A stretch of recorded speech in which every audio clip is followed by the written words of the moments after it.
Bismillahirrahmanirrahim. Assalamualaikum warahmatullahi ta'ala barakatuh. Alhamdulillah rabbil alamin wassalatu wassalamu ala asyrafil anbiya wal mursalin wa ala alihi wa sahbihi ajma'in. Alhamdulillah, we continue our discussion on how we are going to develop the positive Islamic psychology model, or the Pi-CBT model, because this is the first model in the Muslim world, and how we integrate the cognitive aspect of the human self with our spiritual and psycho-spiritual existence, which I'm going to elaborate further. So we have discussed about the four principles. The basic principles of Pi-CBT is we have to go back to the nature of our existence on this earth. Principle number one is understanding the creator and the created universe. That means we must understand Allah, why we believe in Allah, why He is the creator. And I have elaborated it in the previous videos many times. The second principle is holistic transcendent nature of the human self. That means we are not just only a physical being, but we are a spiritual being existing in the physical world temporarily and going back to the spiritual realm beyond space, beyond time, beyond even the quantum state. That is the second principle.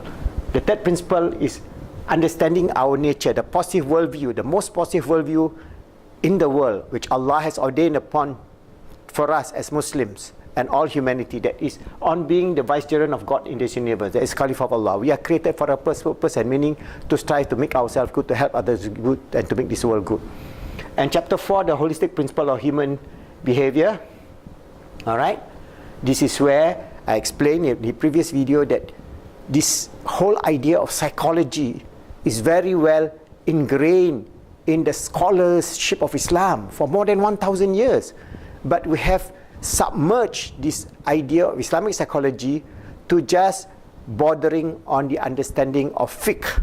So when we overplay the idea of fiqh, we then degraded the whole idea of scholarship and the scientific discovery of the nature of the human self. From, for example, Ibn Sina, his writings have been used for more than 1,000 years.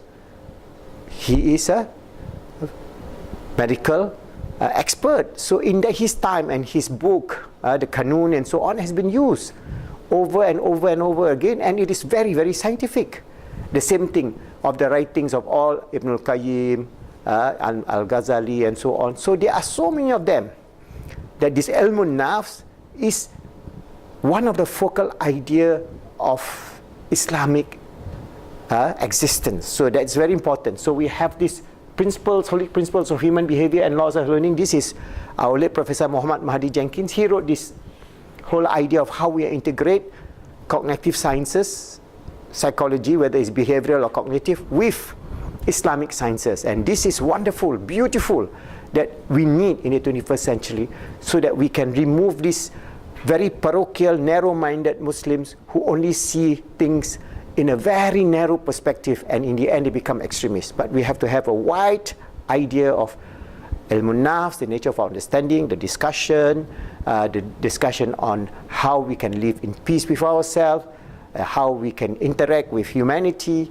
how we can change our inner state, how we can remove our negative schema in terms of our worldview, and so on. So many things that will enhance the value proposition of Islam as the deen for all humanity in the 21st century. And I believe in that. That's why I'm doing this video, just to excite you and to tell you that these are real good things that we can do on the behalf of Islam. And I encourage you to join us and become our certified life coaches, and then play a role in the community, or in terms of family development, or in terms of corporate development, or whatever areas that you choose to do. We have 4 areas in terms of our life coach training program, online, fully online. So today I'm going to discuss with you the model. So we have the model, and our model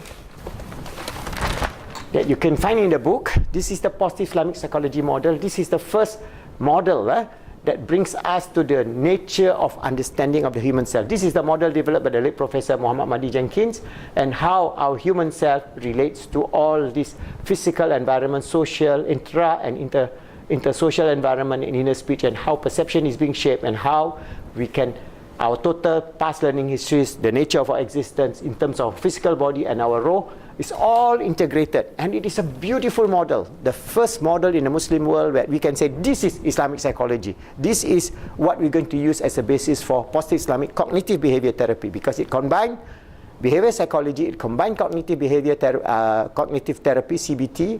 It also combines the nature of existence at the level of the physical, spiritual, emotional, and mental, and how this interaction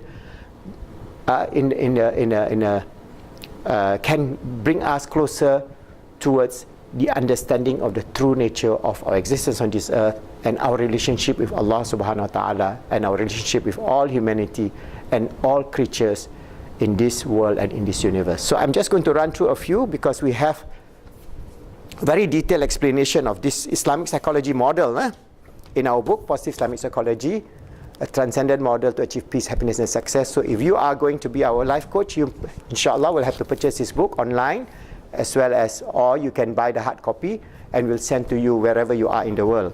So in this chapter we explain, all right, I just read a few paragraphs again as usual, and then I'll show you the detail. Our positive Islamic psychology model attempts to define and create a framework of positive psychology in our effort towards creating a positive global worldview. Very important for Muslims and all humanity today. The four basic principles of positive Islamic psychology, as I explained to you, the 1, 2, 3, 4, understanding the Creator, the true nature of the human self, of being the vicegerent of Allah, and the holistic principles and laws of learning. All right. So these four principles I've just explained to you. So how does this model work? Certainly, there is a tremendous need for the Muslim Ummah to be more positive and contribute towards the development of the 21st century humanity. More research, therefore, needs to be done by Muslim psychologists, psychiatrists, scientists, and so on, and others throughout the world to expand on this work. We will then be able to understand the true transcendent nature of human existence and expand the scientific basis of this reality. Only then can we really understand who we are as human beings and work collectively towards achieving peace, happiness, and success in the 21st century and beyond. So this is the forerunner to our work. By examining the transcendent nature of the human self from an Islamic perspective, it is clear that the concept of perception and total past learning history transcends the physical world. The sum total of human existence, which is inclusive of all his perception, behaviors, actions, are the basis for his total past learning history, TPLH.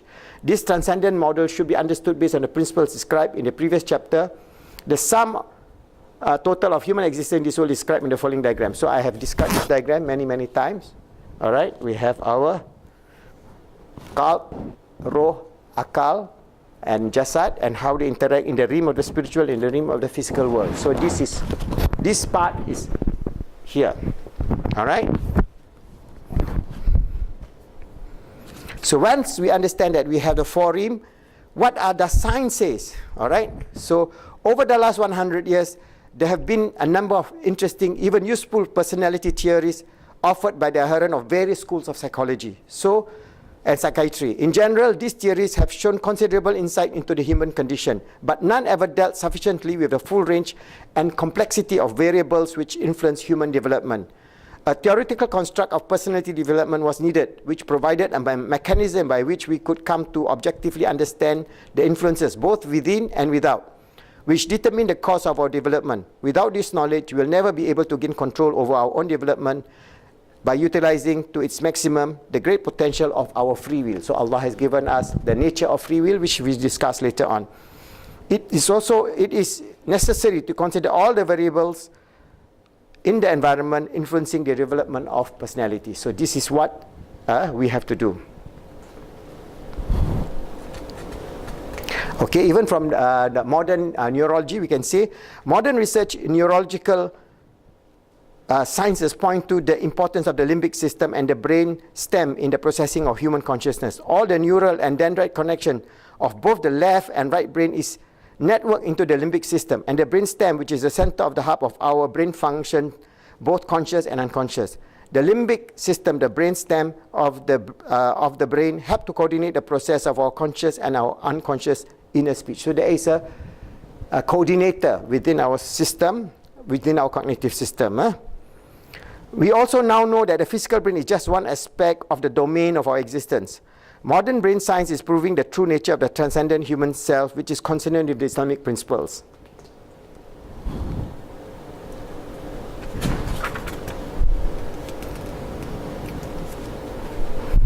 Example, scientists, Karl Popper and Ikias, they say about the brain, all right? the self and the brain, the self and his brain, in their book, they say the self-conscious mind transcends death. There he wrote, this is, I quote from them, finally, the cause, we come to the ultimate picture, what happens after death. Then all the cerebral activities cease permanently. The self-conscious mind that has been an autonomous existence in a sense, now finds that the brain, it has scanned and probed and controlled so efficiently and effectively through a long life, is no longer giving any message at all. What happened then is the ultimate question. So what happened? So now scientists are asking, what happened to the consciousness, our consciousness? Is it die when we die, or where does it go? How does it go, and so on? So in Islam, we have the answer. Naturally, we have to prove that this atheistic, skeptical, secular world. But we have the answer, and the answer is intuitive. That means it is not proven by science, but it is from the feelings and the understanding of the true nature of the human self. This is what we've been telling. So this is where, again, now the idea of mindfulness and the idea of looking inward is now becoming a fad among people. So what are the inputs that we see from our model? So we have the first input is a physical environment.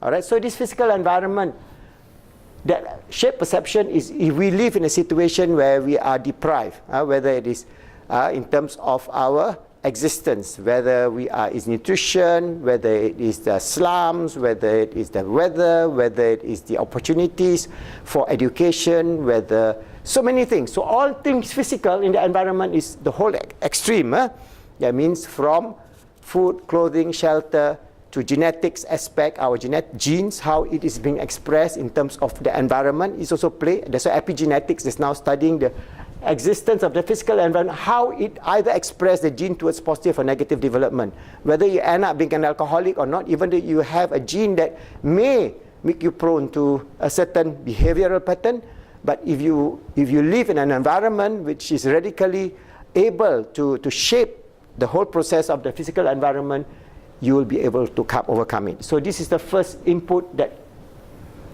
affects perception. The second is social environment. This social environment is internally, the four rims that we have, and interpersonal and societal. So this input social environment is all aspects of sociological department of the individual, the family, the community, the globe. Because the whole sum total of our social, intrapersonal environment will affect our perception. So for example, our perception as a human being, if we live in a secular America, will be secularized, or we live in a very, very conservative country like say Saudi Arabia, will be then be controlled by very conservative worldview, and so on. So this social environment plays a very good impact in terms of how we perceive the world and our relationship to the world. Then the most important is we have this inner speech. Where does this inner speech come? It comes from our roh, kap, akal, and the physical rim. That means our brain.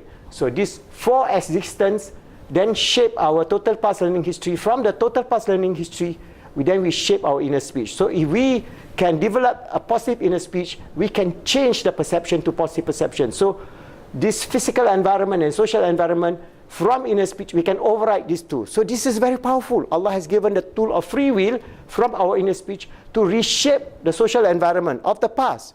We may have trauma, we may have, for example, in the physical and the social environment, we may have, for example, many trauma. We may have many deprivation. We have many difficulties in school or in the society, or we have many problems in terms of family and so on. Still, however bad the situation is, if we can mold our inner speech, we can change his perception. So negative physical environment, negative social environment, but positive inner speech, slowly we shape these two for the future. The past is gone. We cannot try to do something is in the past, but in the future we can shape this slowly and slowly. Then our perception become positive, then our TPLH from negative become positive, then our roh, kap, nakal grow, and we become a good human being, striving to be good, helping others to be good, making the world good as a true and sincere servant of Allah, as His Khalifa on this earth, and so on. So many of the conceptual framework that we have developed. All right.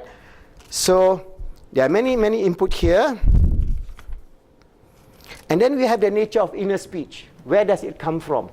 All right. So we say that it is not only from the cognitive aspect, all right, but it is also from the roh, kap, and akal. All right, so there are many aspects here, and we have discussed many of these diagrams before. So you go to my previous video, you can see some of this discussion that I have been working on.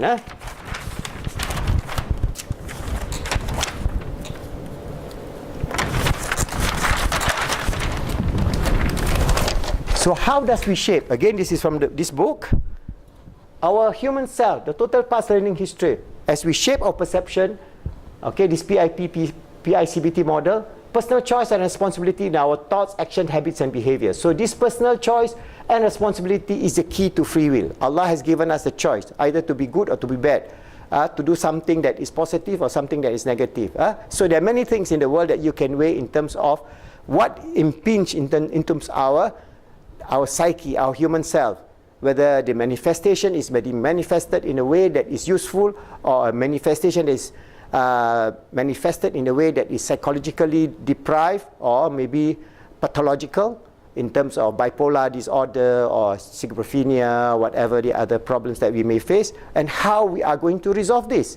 All right? So these thoughts, actions, and habits are, as long as we are alive, these thoughts, actions, habits, and behaviors are fields of influences which we can change. That means if we take a right methodology, that means if we develop this positive Islamic cognitive behavior therapy model, the modality can be used to change this. So we can develop either development of positive total past learning history, so we become better and better human beings, and this whole life on earth is a sum total of our both positive and negative. That means our positive total past learning history combined with the development of the negative past learning history. This is a sum total of our existence.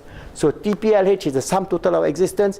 It can be positive or negative. If it is more positive, then we are successful. More positive TPLH, success in life.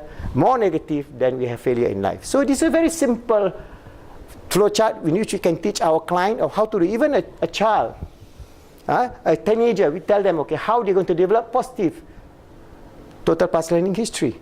Build it so that their future learning history would be more positive, because from the past we can extrapolate the future. So every day we are living in a past tense. So we say total past learning history is what happened yesterday.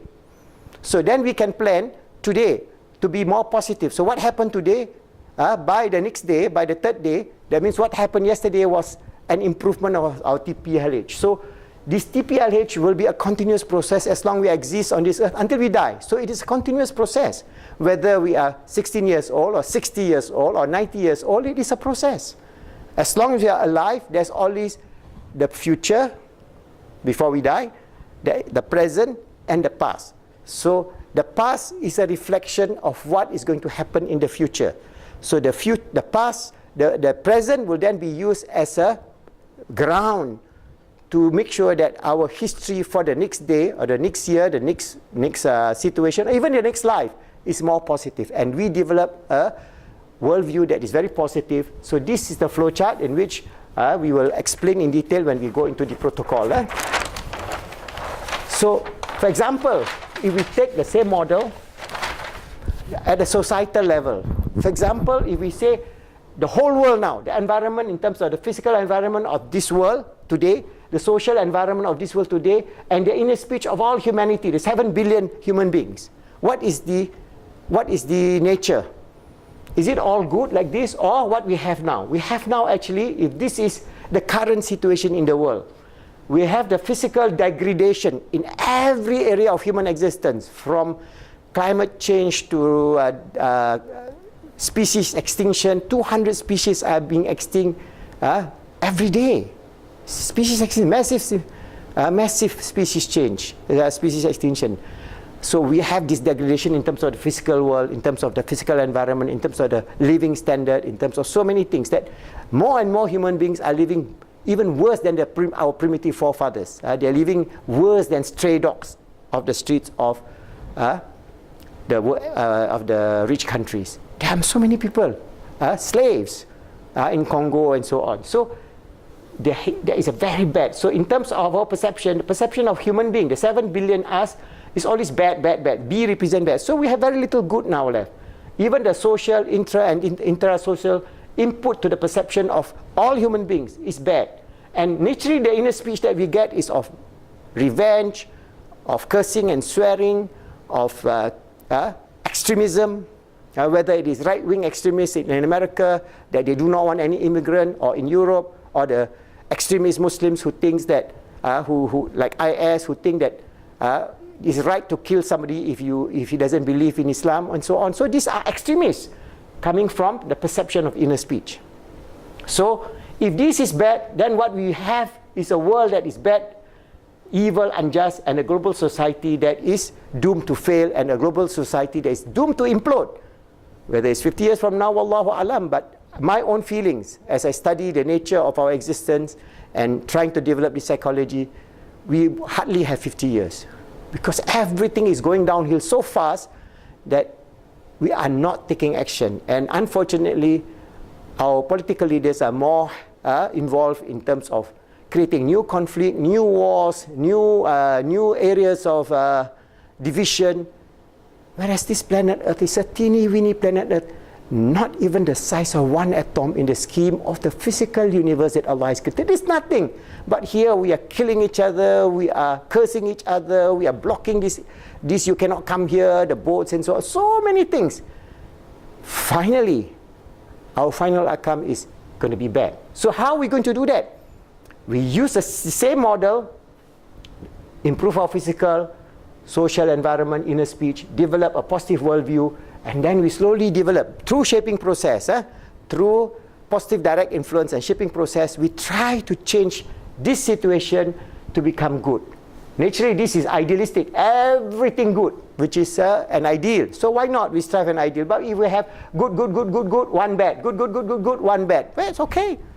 All right, so goodness and badness, good and evil is a constant, that is part and parcel of the causality of our existence. Allah has ordained such. If there is good, there is bad. But the weightage of goodness versus badness is the one that will then represent the outcome of this civilization. So we must then develop goodness with some badness. But what we do is create a just, good, global society. We can call it Islamic society or universal society if the word Islamic is frightening for some people. A just, beautiful, happy, peaceful, global, universal society, which we Muslims live with all other human beings. We constitute 20% of the humanity today, 7 of the 7 billion people. We will live in peace and happiness with everybody, whether they are Buddhists, we don't kill each other, whether they are Hindus, whether they are atheists, whether they are Christians. We all live on this earth for a short period of time, and we all going to leave this earth and return to our Lord. And if we Muslims can have this big heart, this big understanding, we would first heal ourselves, because Islam is based on love, kindness, mercy, compassion, all these beautiful things that our Holy Prophet, our beloved and the beloved of Allah subhanahu wa ta'ala, had brought to this world through the revelation that Allah subhanahu wa ta'ala has ordained upon us, has given upon him, through the Quran, the Hadith, the Sunnah, the way of life, which is so wonderful, so beautiful, that if we can remove all the fringes of extremism within Islam and come back to the core idea of the nature, the beautiful existence, the concept of how we can be a good human being. The Caliph of Allah, all this, the 3 principles in our book, as I mentioned to you, striving to make ourselves good every day. We process towards making our total puzzling history a little bit better, helping others to be good. We serve the community, giving food, giving shelter, giving help the environment, change the world positively, and then strive to make the physical world good. Inshallah, we have fulfilled our role, and we will achieve Jannah in this earth. We can create a happy world, a heaven on this earth, and inshallah a Jannah in the world to come. And that is our goal, and I hope all of you share this idea, spread this message of goodness, and be part of this global movement, inshallah, to help the Ummah in developing a positive worldview. And we call it positive Islamic psychology. You can call by your own name, all right? Develop it and then spread the word around, and inshallah, we will contribute positively for our existence, for our children, great-grandchildren, until the day that Allah ordained that this earth is going to end. Wabillahi taufiq wal hidayah. Assalamu alaikum.